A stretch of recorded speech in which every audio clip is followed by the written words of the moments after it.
जो मैं समझता हूं वो तुम समझते हो, जो कौन मुझसे संबंधित है वो कौन तुमसे संबंधित है। पूरे मानव जाति में जितने मानव हैं सब लोग एक समान हैं, क्योंकि उनका कविता में जिक्र है। कवि सीधा दर्शाना चाहे यूनाइटेड, वननेस, एकता को दर्शाना चाह रहा है। भाषाएं अलग हो सकती है लेकिन लोगों का जो क्रियाकलापें हैं वो अलग नहीं हो सकते हैं। ऐसा नहीं है कि हम इस धर्म के हैं तो हमको धूप नहीं लगेगा, हम इस धर्म के हैं तो हमें हवा की जरूरत नहीं होगी। 900 साल जिए थे लोगों का अनुमान है। मिनिमम अनुमान कितना माना गया लोग 250 से 500 साल तक। He observe a sphere of grass in summer. वो मजहब धर्म के साथ क्या करना चाहते हैं?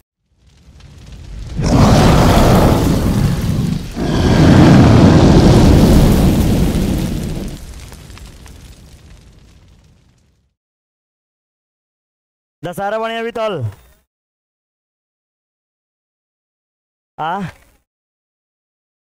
चलिए, बारिश से क्या मतलब है, जहां घूमना था आप लोग घूम लिए ना जी। ये आज जो पोयम का पूरा 10 लेसन का क्वेश्चन आंसर है, ध्यान रखिएगा,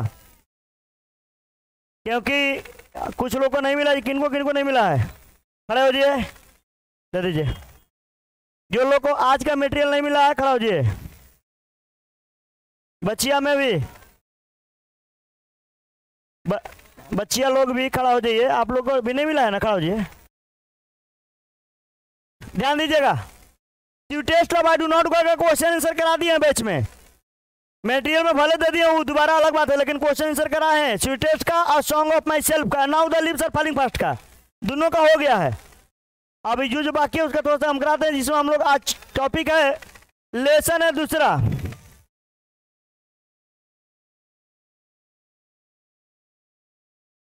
lesson song of my self, song of myself का क्वेश्चन आंसर, ठीक है। सॉन्ग ऑफ माई सेल्फ पहला क्वेश्चन में देखो, पहले वाल्ट कर दो, वाल्ट कर दो, वाल्ट।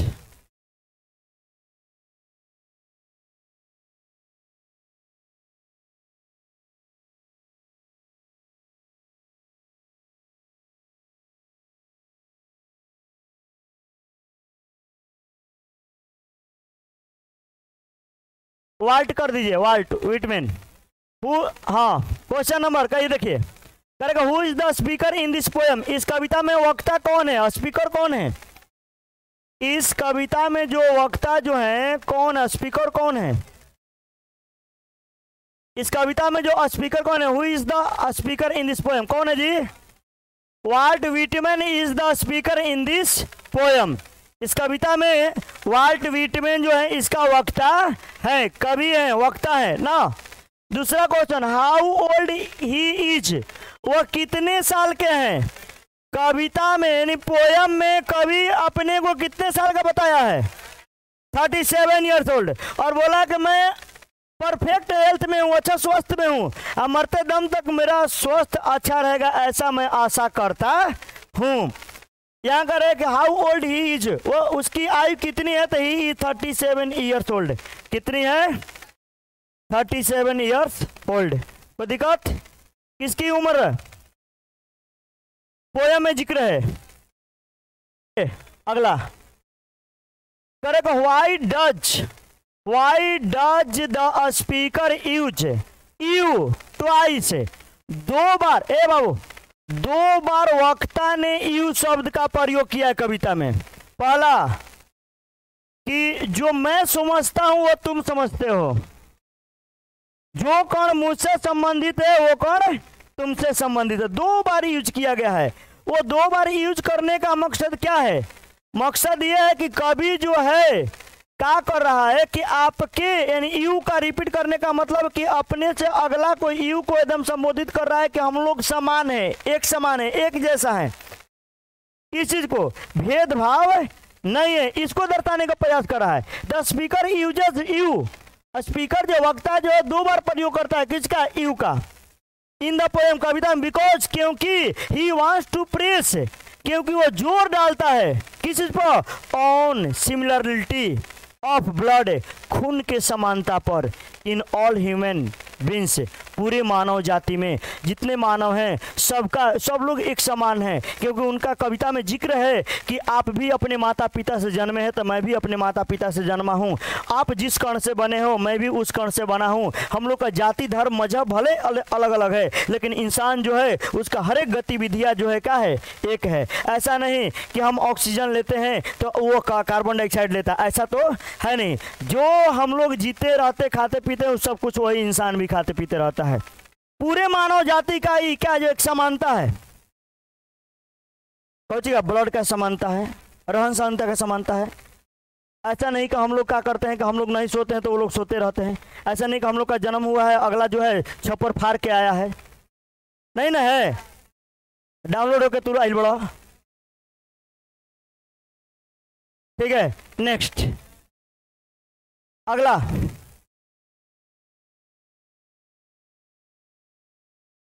कह रहा है कि देखो अगला क्वेश्चन करे को what is meant by nature, कर कीजिएगा, what is meant by nature without check with original energy. करे कि प्रकृति का क्या अर्थ है कि बिना मूल ऊर्जा को जांच किए, मूल ऊर्जा बिना जांच किए प्राकृतिक जो है सबको प्रोवाइड करते, उसका अर्थ क्या है, क्या मतलब है। क्योंकि अगर इंसानों में भेदभाव होता तो प्राकृतिक जो है उसके अनुसार रहता, लेकिन प्रकृति के नज़र में पूरे मानव जाति क्या है, एक है। इसीलिए हवाएं भी सबके लिए चलता है, सूर्य भी सबके लिए होता है, बारिश भी सबके लिए होता है, पानी भी सबके लिए होता है, उसमें कोई भेदभाव नहीं है। प्रकृति कोई भेदभाव नहीं किया हुआ है।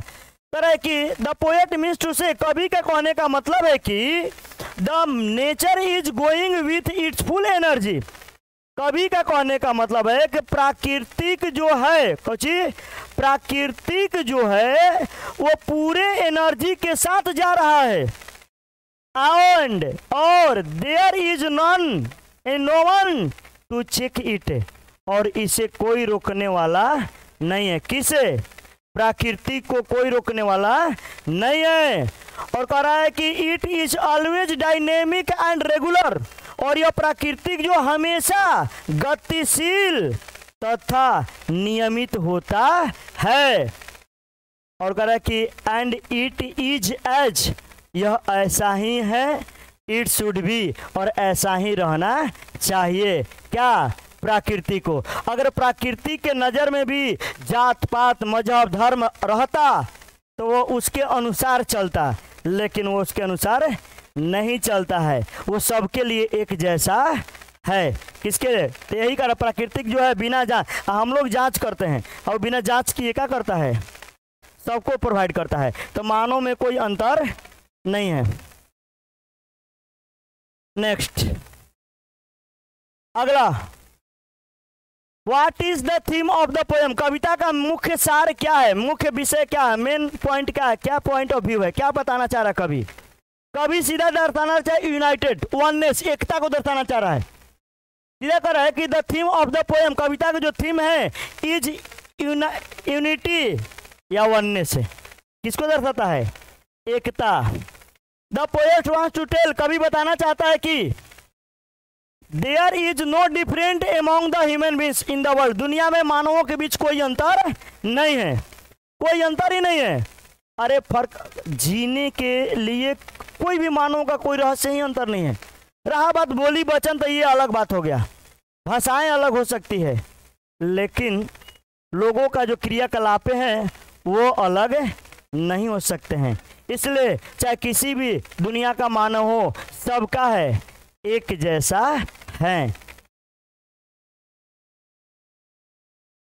क्वेश्चन नंबर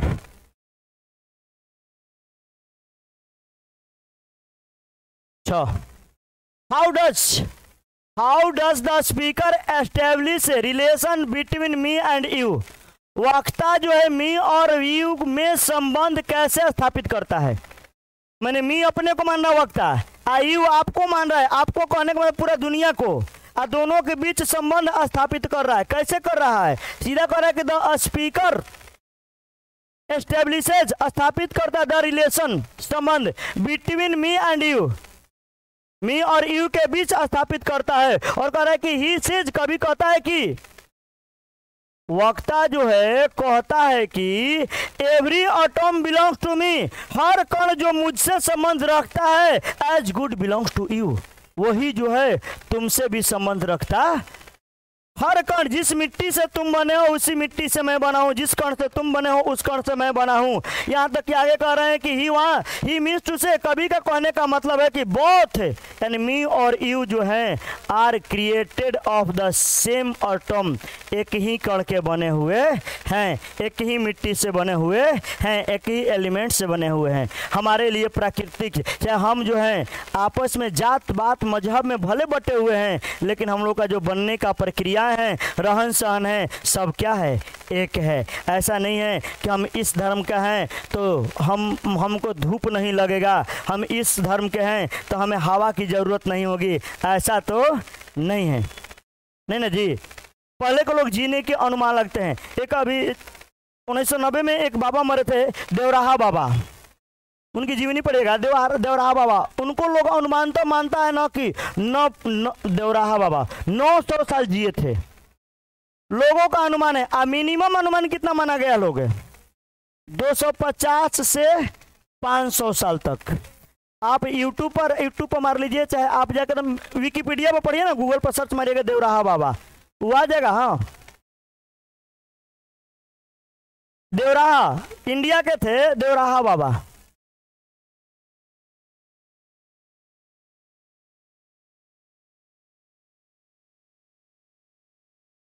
खाली योग से, योग गति से, वो खाली योग से जिंदा थे, उतना योग नहीं कर सकते हैं, दुनियादारी से उनको मतलब नहीं था।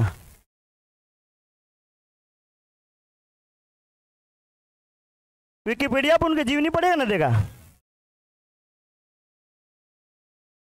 चले तो करे कि what does he observe in summer, कभी जो है गर्मी के दिन में क्या देखता है, क्या ऑब्जर्व करता है, याद है, सूखी घास, सूखी घास के कुछ नुकीले चीजें को ऑब्जर्व करता है ना जी। He observe a spear of grass in summer, गर्मी में जो सूखी हुई घास की जो नुकीली चीजें उस पर ध्यान देता है कौन, कभी। अगला question, what has form the speakers blood, यानी वक्ता का रक्त किससे बना है, यानी खून जो है उसका जीवन जो किससे निर्माणित हुआ है। Soil, the soil and the air has formed, यानी हवा और मिट्टी जो है बनाया है कौची, वक्ता के ब्लड को, खून को। कवि का मानना है कि जो मिट्टी से मैं बना हूँ, जिस हवा से मैं जिंदा हूँ, उसी मिट्टी से तुम जीव बने हो, उसी मिट्टी से तुम जीवे, हवा से तुम भी जीवित हो। ऐसा नहीं कि हमारे लिए दूसरा देश में दूसरा होता है, हमारे देश में अलग होता नहीं। दुनिया के चाहे कोई भी वर्ल्ड देश हो, सबका एक ही होता है कि ऑक्सीजन लेना है तो ऑक्सीजन लेना है। प्राकृतिक वहाँ भी देखता है कि वहाँ भी सूर्य है तो यहाँ भी सूर्य है, अलग अलग सूर्य नहीं है, बनाया गया है इस तरह से। अगला question, what does he hope to do, वह क्या करने की उम्मीद करता है। कभी जो है क्या करने का उम्मीद करते हैं, कभी क्या कहना चाहते हैं, क्या बताना चाहते हैं, कभी जो है ये बताने का प्रयास करते हैं। कभी कहते हैं कि the speaker is 37 years old, कभी जो है 37 साल का है, and his health is good, उनका स्वास्थ्य बिल्कुल अच्छा है। ही होप्स, वे आशा करते हैं कि his health will be good till death, और उनका स्वास्थ्य मरते दम तक अच्छा रहेगा, इसके लिए वो आशा करते हैं। कौन आशा करते हैं, कवि। कौन कवि, Walt Whitman, Walt Whitman. Next question,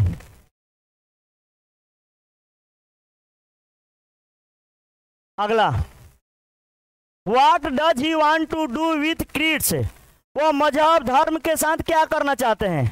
कभी जो है मजहब और धर्म के साथ क्या करना चाहते हैं। देखिए, कभी जो है मजहब को छोड़ना चाहते हैं लेकिन भूल नहीं पाते हैं। कह रहे हैं कि मैं प्रयास करता हूं, कुछ नहीं धर्म जाति में बटा हुआ, लेकिन वो भूल नहीं पाते हैं। कारण है ना कि इतना जन्म से उस पर जोर दिया गया है कि हम चाह करके उससे भूल नहीं पाएंगे। छोड़ तो देंगे लेकिन भूल नहीं पाएंगे। जैसे कह रहा है कि he wants to keep them away for some time though he does not want to forget them all together. यहाँ अगर he wants to keep them away, यानी कभी यहाँ जो कह रहा है कि वह कभी जो है wants to keep them away, यानी उन जात पात धर्म मजहब से दूर रहना चाहता है। फॉर सम टाइम्स, कुछ समय के लिए। दो यद्यपि he does not want to forget them all together, कुल मिलाकर कभी जो है उस धर्म मजहब को भूलना नहीं चाहता, दूर रहना चाहता है लेकिन भूलना नहीं चाहता है। अगला, what does he want to speak about, वह किस बारे में बोलना चाहते हैं, कभी किस बारे में बताना चाहते हैं, कभी जो है अच्छाई और बुराइयों के बारे में बताना चाहते हैं। सीधा ही वांट्स टू स्पीक, वो बताना चाहते हैं अबाउट एवरी हजर्ड, हर एक खतरा के बारे में बताना चाहते हैं। कभी जो है अच्छाई और बुराई के बारे में बताना चाहते हैं। ये जो है कभी जो है एक बिंदु की बात नहीं करते हैं, जो मन में है उसको सीधा बोल डालिए। आप कविता का अंतिम से तीसरा या चौथा लाइन में देखिएगा, इस चीज को जिक्र किया गया है कि कभी जो है एवरी हजर्ड, हर एक खतरा के बारे में बोलना चाहते हैं। ये रहा हम लोग का सॉन्ग ऑफ माई सेल्फ का क्वेश्चन आंसर। ठीक है, 2-2 नंबर का आएगा, ध्यान रखिएगा। कुल मिलाकर 10 नंबर का आपका क्वेश्चन आंसर आता है। कितना नंबर का? 10 नंबर का रहता है।